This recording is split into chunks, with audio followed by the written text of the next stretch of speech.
capítulo 21, versículo de número 1, 2, 3 e 4, e depois versículo de número 8. Nós vamos ver dois tipos de povos. Vamos fazer uma separação aqui entre um povo salvo e entre um povo que não vai ser salvo. Esse texto veio a mim agora, estava ali preocupado, mas Senhor, o que eu vou trazer para a igreja? Te ler a Bíblia, tem um acompanhamento, mas a gente tem que andar na direção. E eu fui observando tudo ao decorrer do culto. O irmão falou sobre nascer de novo, e depois que nascemos de novo, nós temos um lugar, um endereço para nós irmos. Esse endereço é o céu. Mas tem um outro povo que não rejeitou essa prática que Jesus apresenta a Nicodemos, né? Então nós vamos ver a finalidade deste povo, qual o ambiente que eles vão passar a morar. Nós temos duas moradas eternas. Temos a morada juntamente com Cristo, e a morada também que foi feita para Satanás e seus anjos, que é um lugar específico também para aqueles que não quiseram fazer parte da família de Jesus Cristo. Amém, meus amados irmãos? A epígrafe do texto diz: o novo céu e a nova terra. Versículo de número 1 diz assim: e vi um novo céu e uma nova terra, porque já o primeiro céu e a primeira terra passaram, e o mar já não existe. E eu, João, vi a santa cidade, a nova Jerusalém, que de Deus descia do céu, adereçada como uma esposa ataviada para seu marido. E ouvi uma grande voz do céu que dizia: eis aqui o tabernáculo de Deus com os homens, pois com eles habitará, e eles serão seu povo, e o mesmo Deus estará com eles, e ele será o seu Deus. Versículo de número 4: e Deus limpará de seus olhos toda lágrima, e não haverá mais morte, nem pranto, nem clamor, nem dor, porque já as primeiras coisas são passadas. Versículo de número 8, vamos dar um pulinho aqui para adiantar a leitura. Mas quanto aos tímidos, presta atenção, igreja. Eu vou pedir para os irmãos, para as crianças, ter um pouquinho mais de silêncio e um pouco mais de reverência a respeito da palavra. Olha só, versículo de número 8: mas quanto aos tímidos, aos incrédulos, e aos abomináveis, e aos homicidas, e aos fornicadores, e aos feiticeiros, e aos idólatras, e a todos os mentirosos, a sua parte será no lago que arde com fogo e enxofre, que é a segunda morte. Quem pode glorificar o Senhor por esta palavra? Pode se assentar, pode tomar o seu lugar. Tenho total reverência no que vai ser dito aqui nesta noite. Aqui há de acontecer as coisas futuras, as coisas que estão dentro do porvir, as coisas que em breve hão de acontecer. Mas, presbítero Jefferson, será que vai acontecer? Porque eu não creio nessas coisas. Eu tenho a dizer para a igreja que o diabo, querendo ou não, Jesus vai voltar. A igreja que não serve Jesus Cristo, que está por aparência, ela querendo ou não, Jesus vai voltar. Há um macumbeiro, feiticeiro, o idólatra, ele querendo ou não, Jesus vai voltar. Tem tempo para essas coisas acontecer. Vemos que aqui acontecem duas promessas que são condicionadas. A primeira promessa é que tem um lugar, porque João é aberto dele os olhos espirituais. O que Deus faz com João? João, eu vou te dar um pedaço da minha eternidade, vou abrir os teus olhos e vou mostrar as coisas que hão de acontecer dentro de um fim. E João vê, e João, quando ele vê, ele narra no capítulo 21, ali dizendo: e vi um novo céu e uma nova terra, porque já o primeiro céu e a primeira terra passaram, e o mar já não existe mais. Por que o mar já não existe mais nesse novo céu, nessa nova terra? Não é o mar, aquele grande mar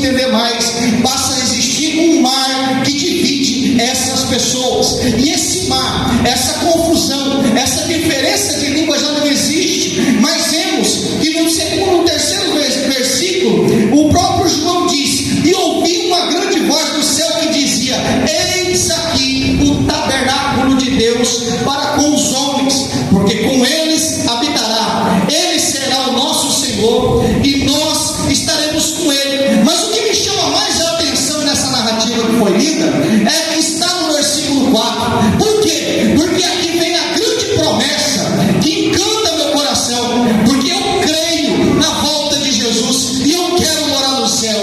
As minhas obras hoje testificam de um homem que vai morar no céu. Eu não estou pouco importando o que A pensa, que B pensa, mas quando eu leio essa palavra eu tenho a real certeza: eu vou morar no céu. E somente quem for morar no céu, abra sua boca e adore, porque Deus falou que isso aqui é casa de oração, é casa de adoração. E se você veio aqui, já começa no lugar, porque o Espírito de Deus já começa a falar na casa. E eu tenho uma certeza, igreja: você não vai sair daqui da mesma forma que entrou, não, mas você vai sair daqui cheio da presença do Espírito Santo. Quem pode glorificar o Senhor?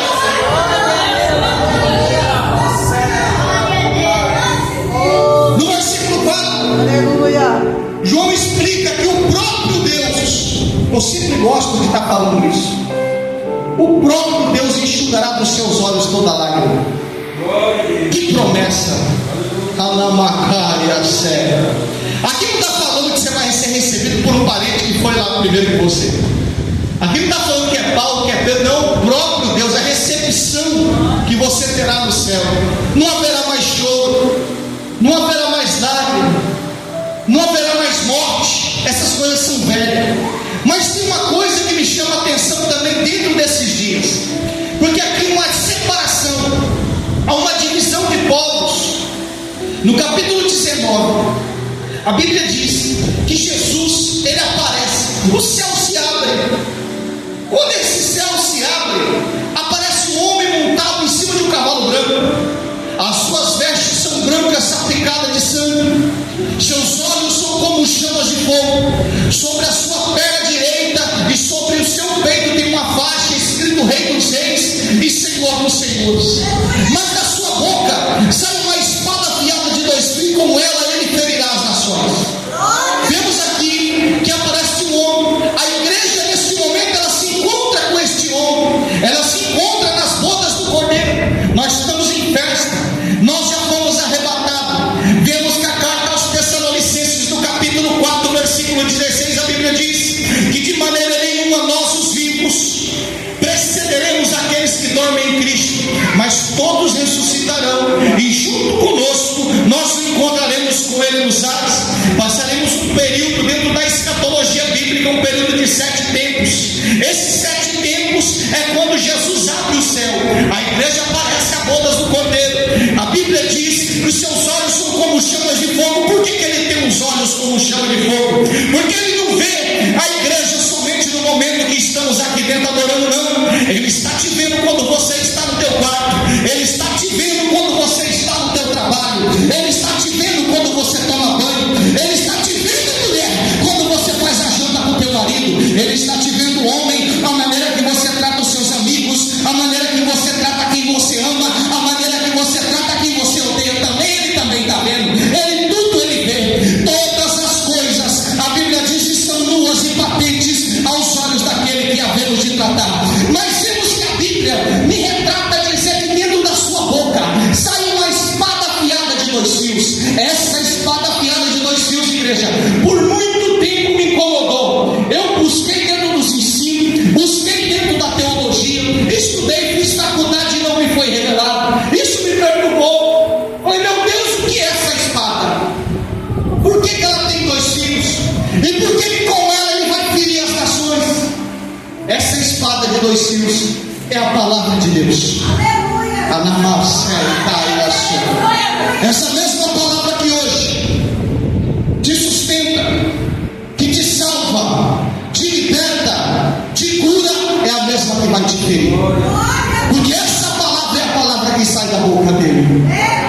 A Bíblia diz, Salmo de número 119, 105: lâmpada para os meus pés é a tua palavra e luz para o meu caminho. Vemos que a carta aos Hebreus, no capítulo 4, versículo 12, a Bíblia diz que essa palavra ela é mais afiada do que qualquer espada de 2 fios. Ela é apta para discernir pensamentos e intenção do coração. No versículo 13 diz: todas as coisas estão nuas e patentes perante essa palavra. Você pode esconder de mim, você pode falar mal de mim, você pode falar mal da irmã, você pode arrumar briga, você pode dar um nó, você pode aprontar o que você quiser, mas eu tenho uma palavra para você nesta noite. Mediante esta palavra, todas as coisas, eu estou dizendo todas as coisas mesmo, igreja, estão nuas e patentes aos olhos daquele que havemos de tratar. Haverá um dia de prestação de contas, igreja.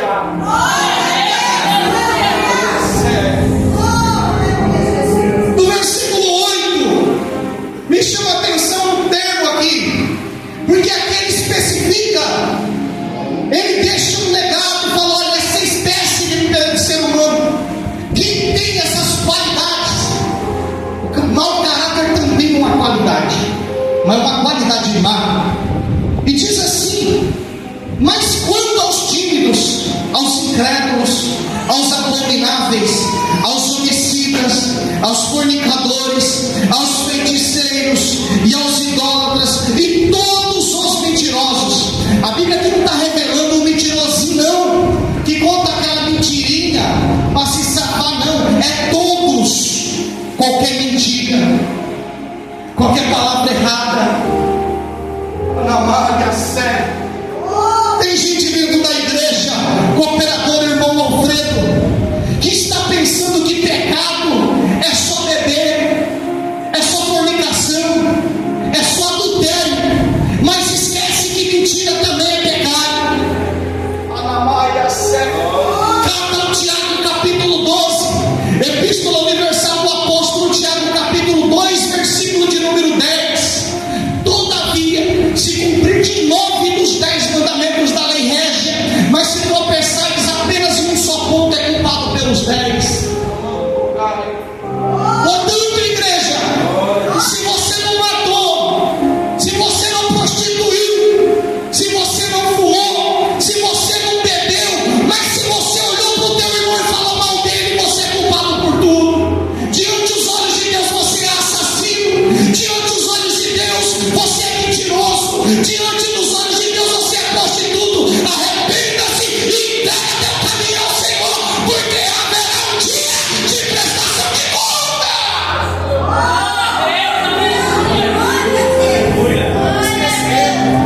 Pecado agora virou moda dentro de igreja. Eu só vejo por aí. Eu com 20 anos que eu fiquei dentro do Ministério Assembleia de Deus, eu nunca vi ninguém, absolutamente ninguém, ser disciplinado porque mentiu.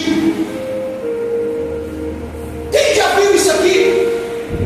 Mas aqui está falando que os mentirosos vão para o inferno.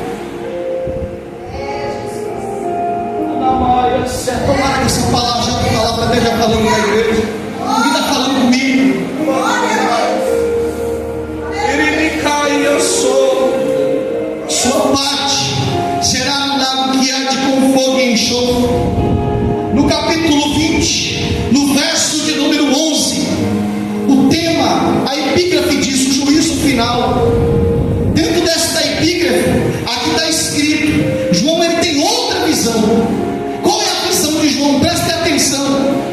E vi um grande trono branco que estava sentado sobre ele, de cuja presença fugiu a terra e o céu, e não se achou lugar para eles. E vi os mortos, grandes e pequenos, que estava diante do trono, e abriram-se os livros, e abriu-se outro livro. Essa parte aqui é interessante. Abre-se os livros. Quais são? 66 livros da Bíblia, 39 no Antigo Testamento e 27 no Novo. Abre-se todos eles. Ele é a testemunha da tua vida. Se você entrou nesta noite aqui e não sabia, até então você era inocente, mas a partir do dia de hoje, depois dessa pregação, acabou-se a sua inocência.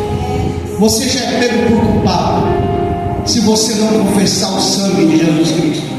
Se você não confessar Cristo, você vai ser enquadrado dentro dessas leis.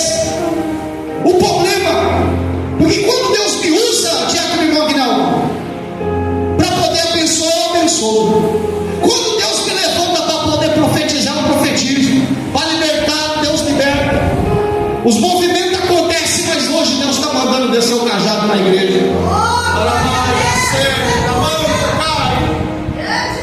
E vai a canto, cai a sério. E me canto, caramando, sai a neve a paz. E abriu-se outro livro, que é o livro da vida. E os mortos. Por que ele fala assim, os mortos? Quando Jesus arrebata a igreja sobe, a igreja é recolhida. O que acontece? O Espírito de Deus que está na terra, ele volta também aos céus. Anamão, tocai, a céu, vejo alguns estudos de engano por aí. O que acontece depois do arrebatamento? Acontece a grande ceia do Senhor, aonde o anjo vai até o sol e toca uma trombeta. Quando ele toca essa trombeta, o que acontece? É chamar as aves do céu, para que comam o que? A carne dos leprosos, a carne dos pecadores, a carne dos ímpios, a carne do mentiroso, a carne do fofoqueiro, a carne do idólatra, a carne daquele que não confessa Jesus. Estão todos mortos, acaba-se a vida. Tem um espaço de 1000 anos que é a prisão de Satanás. Dentro desse espaço de 1000 anos, a igreja está com Cristo. O diabo perdeu, ele está acorrentado. Mas volta. Quando esse trono branco aparece, o que acontece?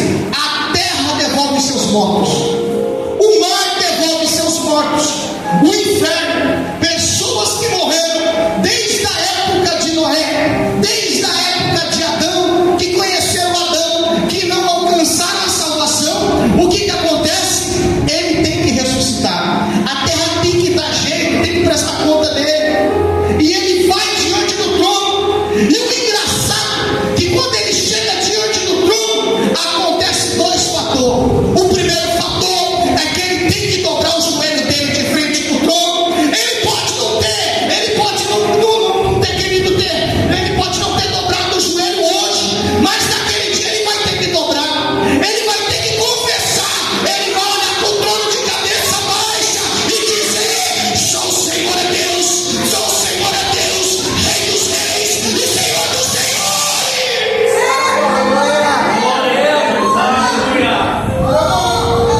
Vai confessar Jesus hoje?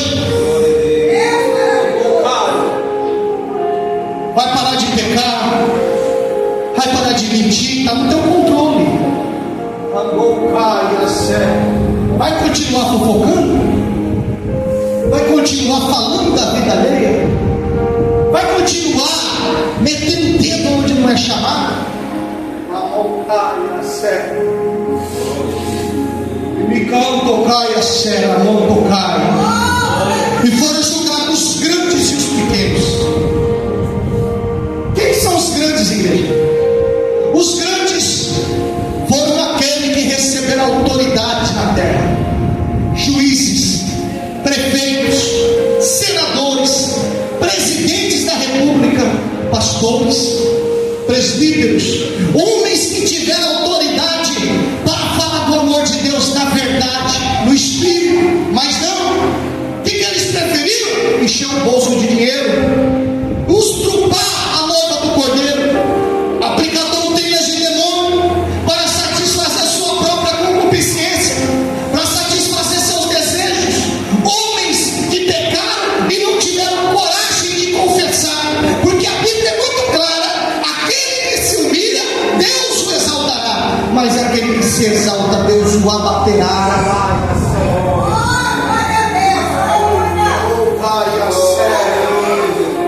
Continuar até quando?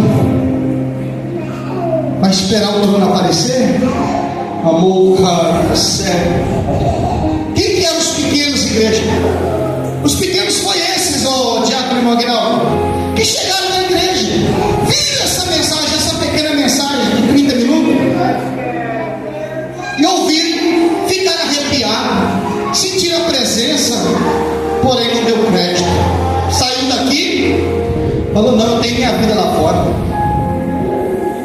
continuou fazendo as mesmas coisas.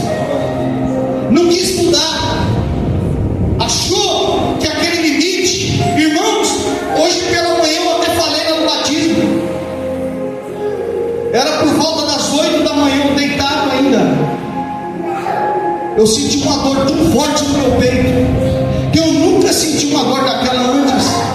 E eu falei, meu Deus, será que já vai, será que chegou a hora? Eu falei, será que o Senhor já vai me recolher? Se aquela dor, irmão, como impulsiva, uma dor forte em cima do peito, nessa região, o que aconteceu? Eu olhei para Deus e falei, Senhor, se eu estiver pronto, só pode me levar. Se Deus te recolher hoje, como que você está? O céu, o inferno está lá. Num abrir e fechar de olho, você encontra com a promessa, ou com sofrimento eterno. E o interessante é que a morte era por escolaridade. Você pode estar com 80 anos, você pode estar com 20 aninhos, com um futuro pela frente. Você pode ter 7 anos de idade, você pode parecer essas crianças. Se chegar a tua hora, tu vai. A Bíblia diz que ainda antes da fundação da terra, há um tempo determinado para cada homem, para cada mulher. Dá mais um pouco de fundo aí, irmão. Irmãos, eu pensei, falei, meu Deus, o que eu falo para a tua igreja? Será que a igreja que eu estou dirigindo aqui no Jardim Vila Rica, ela está de acordo com a sua mensagem? Passa por um momento de reflexão, é culto da família, e a família que vai subir para o céu, ela não vê Deus se não tiver santificado.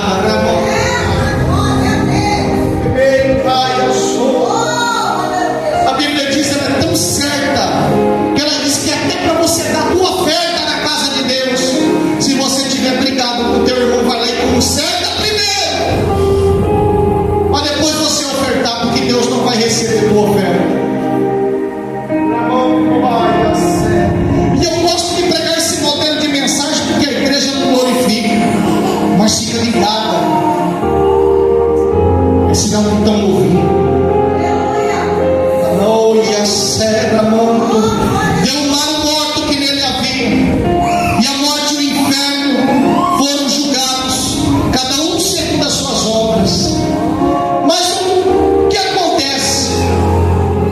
A Bíblia diz através das cartas paulinas que nada pode nos separar do amor de Cristo, nem a morte, nem o pecado, nada, absolutamente nada. Mas Deus de Jesus deixa claro, através de Paulo na carta aos Romanos, no capítulo 8, aonde diz, portanto, nenhuma condenação há para aqueles que estão em Cristo Jesus. Mas tem uma prerrogativa, tem uma direção, tem um objetivo na palavra. A palavra é direcionada a uma espécie, a uma qualidade de pessoas, porque no livro, na carta aos Romanos, no capítulo 8, no versículo 2, também diz, mas é para aqueles que andam em espírito. Está andando em espírito, igreja? Ou está andando segundo o seu próprio interesse, segundo a sua própria concupiscência, segundo o desejo da carne desenfreado? Deus está falando aqui na igreja. Como é que está? Se o próprio Deus te chamar hoje, tu vai ou tu fica? É sério, a palavra de Deus é séria. Hoje eu recebi um cajado lá em casa, orando sozinho de Deus, que falei, eu tenho que trazer uma coisa que fala. Passamos uma semana de festa, igreja cheia, louvor, alegria, mas o Senhor está me inquietando em algo. Como é que está a tua vida com Deus? Eu estou falando com quem está em comunhão com Deus. Eu estou falando para pequenininho que está aprendendo agora a palavra. Eu estou falando para o crente que tem 20, 10, 15 anos de crente. E tudo que você vai falar para ele, operador, antes de você falar, ele fala, isso eu já sei.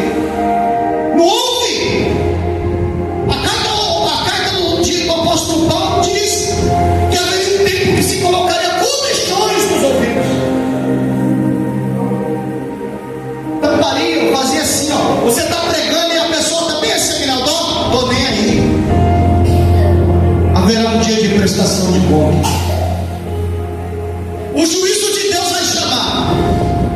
vai chamar os grandes, vão chamar os pequenos também, porque Jesus ele é justo. Jesus não pega o culpado e taxa o inocente, e nem vice-versa. Ele não pega o inocente e põe culpa, não. Mas ele fala: nenhuma condenação há. No capítulo 21, no versículo 8, prestem atenção, vou ler mais uma vez. Mas quanto aos tímidos, aos incrédulos, aos abomináveis, aos homicidas, aos fornicadores, aos feiticeiros, aos idólatras, a todos os mentirosos, a sua parte será no lago de fogo que arde com fogo e enxofre, que é a segunda morte. Tem um lugar reservado para quem não quer se enquadrar. Tem um lugar preparado, que está sendo preparado. Esse lugar, ele não foi estreado ainda. Esse lugar, ele vai ser estreado e vai ser de uma vez. Por enquanto, todos que morrem sem Cristo já tem um lugar. Assim como dentro da história que está em Lucas 16 diz, do rico e Lázaro. Lázaro, ele subiu até o Senhor, mas o rico ele desceu. Tinha um abismo que os dividia. Qual os dois lugares que você quer ir? É agora. A salvação é hoje. Vem, filha, vem cantar comigo. Cadê a Stephanie? Vem. A salvação é hoje.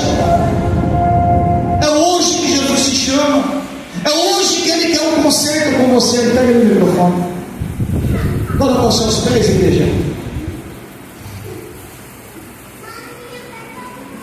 Mas você que espera no Senhor, a palavra também diz, capítulo 21, versículo 4: e Deus, ou seja, o próprio Deus, limpará dos seus olhos toda lágrima. Não haverá mais morte, não haverá mais dor, todas as coisas se passaram. Anamaia, quem pode glorificar o Senhor? Pode soltar a glória.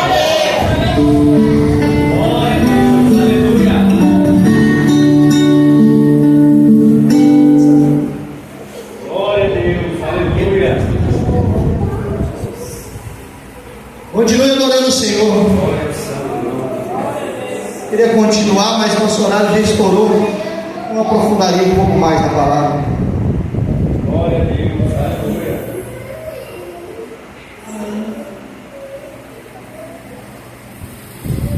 Você, antes do irmão soltar aqui, e sentiu que Deus falou com você e quer fazer um concerto com Deus, vem aqui à frente.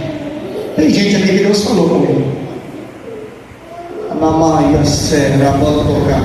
Pode vir. Você que está em comunhão, que deseja vir aqui à frente para receber essa oração, pode vir também, não se envergonhe não. Você também que sentiu de receber essa oração, ou está doente, ou está passando alguma dificuldade, eu convido para vir aqui à frente para receber essa oração. Amém, igreja? Pode soltar, irmão. Glória a Deus. Aleluia. Aumenta um pouco para ele aqui.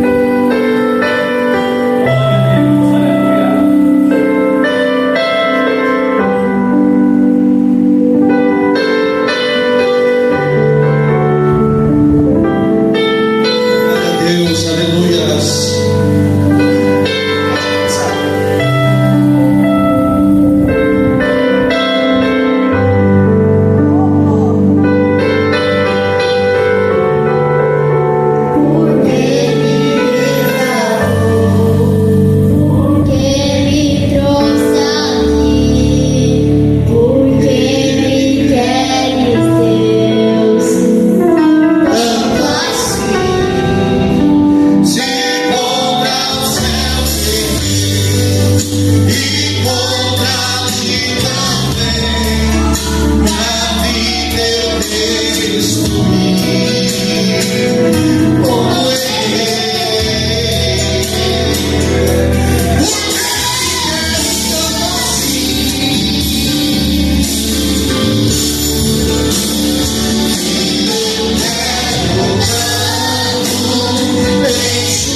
quero ser teu Deus.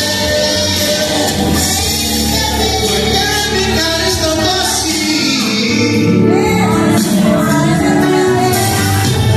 Eu quero te envolver nos meus mistérios, no manto da minha glória. Eu vou desenrolar com o santo, mudar a tua história.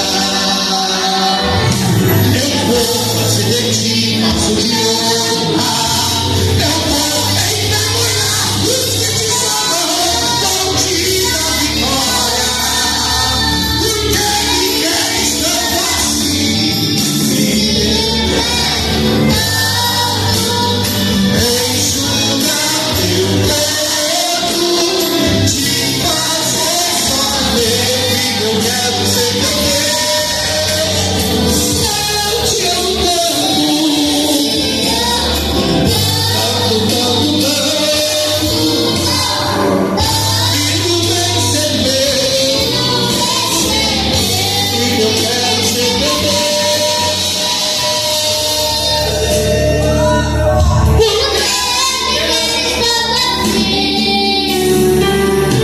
Glória a Deus. A palavra tem uma promessa. É uma promessa condicionada, igreja, onde o próprio Deus enxugará dos teus olhos toda lágrima. Não haverá mais morte. A morte não vai alcançar teu parente. A morte não vai matar teu filho. Mas é o contrário. Há uma árvore no semeio desta cidade, e ela produz 12 frutos.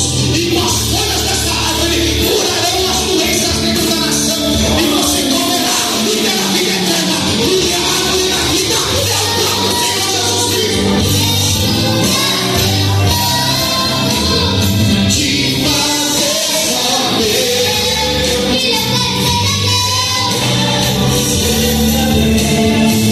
Eu te amo tanto, tanto, tanto, tanto. Filho, vem ser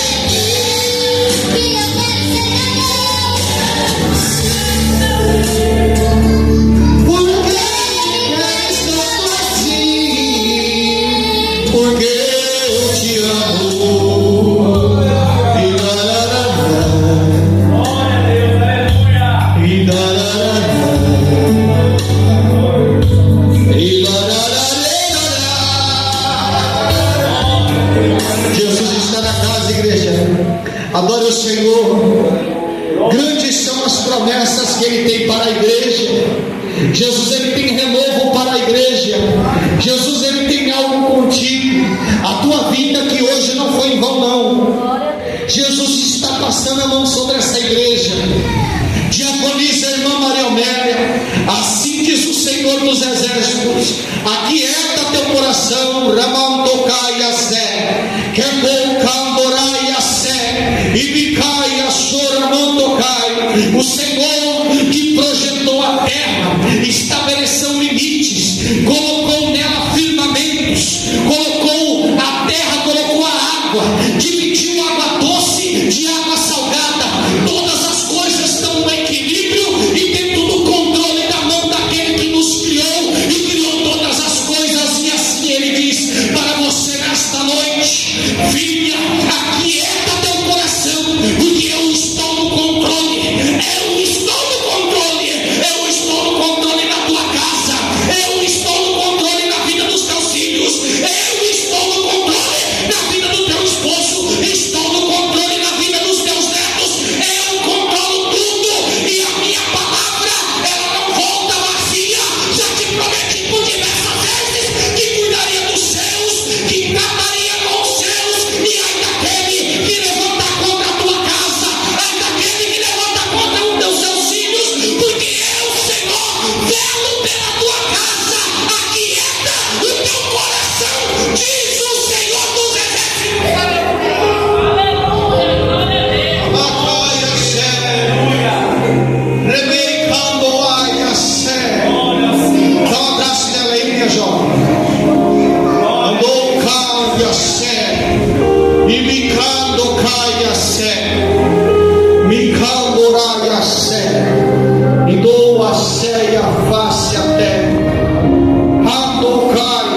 cooperador, irmão Alfredo.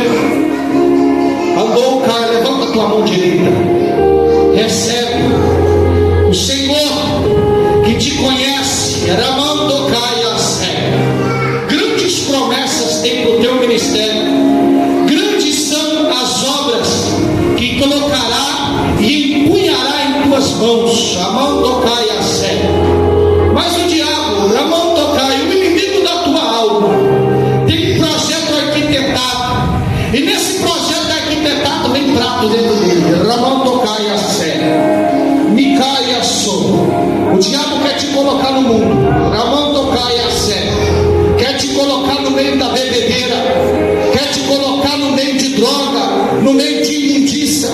E o projeto de Deus para a tua vida é estrutura, é firmamento, é casa cheia. O Senhor manda te dizer que tem casamento, que tem estrutura financeira, que tem estrutura para a tua casa. Mas firma teus pés. Firma teus pés na rocha que é Jesus Cristo. Porque grande é o trabalho de Deus na tua vida. Grande é o trabalho de Deus na tua vida.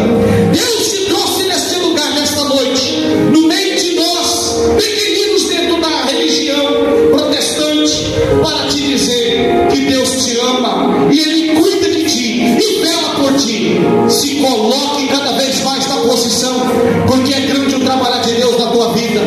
Deus tem para você diaconato, Deus tem para você presbitério, Deus tem para você evangelismo. Cuidado para que o diabo não roube a tua coroa. Assim diz o Senhor. Ramon tocai a sé. Estenda suas mãos para cá, igreja. Maravilhoso Deus eterno Pai. Deus te trabalha, Deus quebra as barreiras. Deus manda, Senhor Deus, para poder chamar na Senhor, no nome de Jesus, do alto da